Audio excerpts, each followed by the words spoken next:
Welcome to Spiritual Psychic with Sarah Wiseman, where you'll learn how to unlock the secrets of spiritual intuition and your own psychic gifts. Here's Sarah.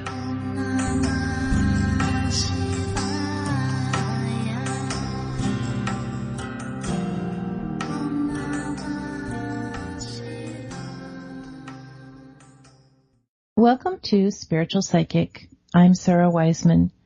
Today we're talking about how does chaos help us expand. And we're working from the book Messages from the Divine, and we're on lesson 61.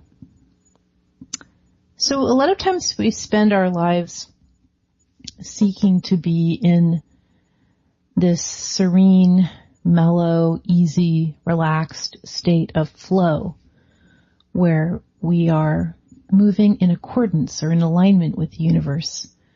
We don't need to force anything because we're simply following where the universe is taking us. So that's the way, that's the goal, that's the method that we can strive to be in, because it not only is more pleasant, of course, but it also is leading us to our highest possibility. When we let the universe lead us, instead of trying to be led by our ego or our personality or what dominant culture says or what society says, we're kind of missing the boat. When we let the universe lead us, we're working from soul perspective and we're being led to a higher level of existence.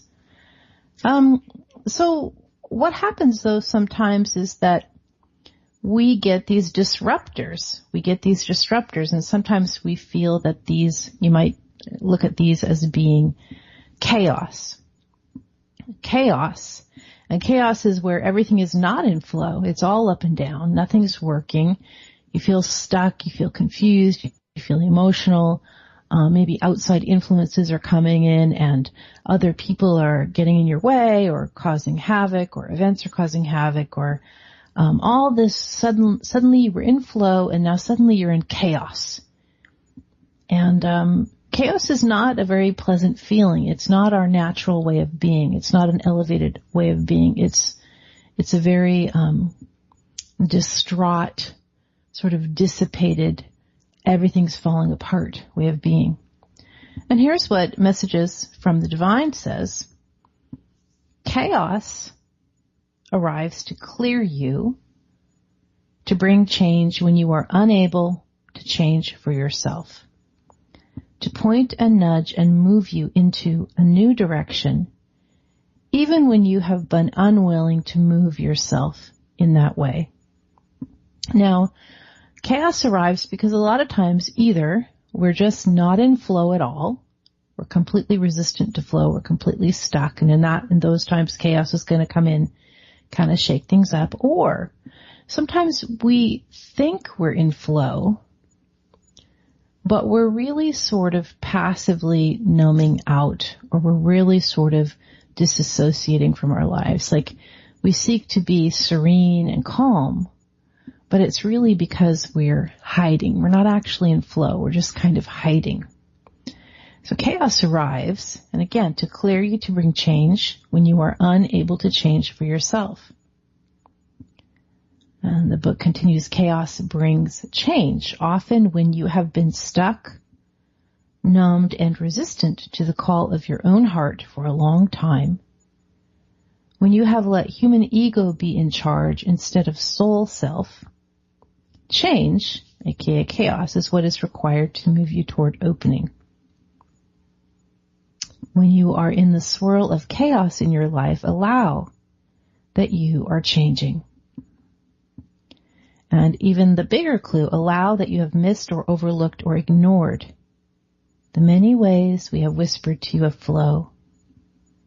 And now the energy is running faster and deeper so that you cannot miss it.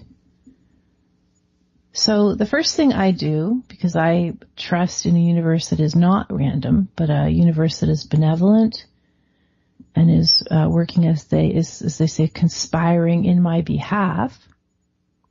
The first thing I do when I run into chaos, when I lose my way and I'm not in flow anymore, or when a lot of disruptors start to come about, if I look, where am I stuck? What am I resisting? How am I hiding out instead of actually being in flow?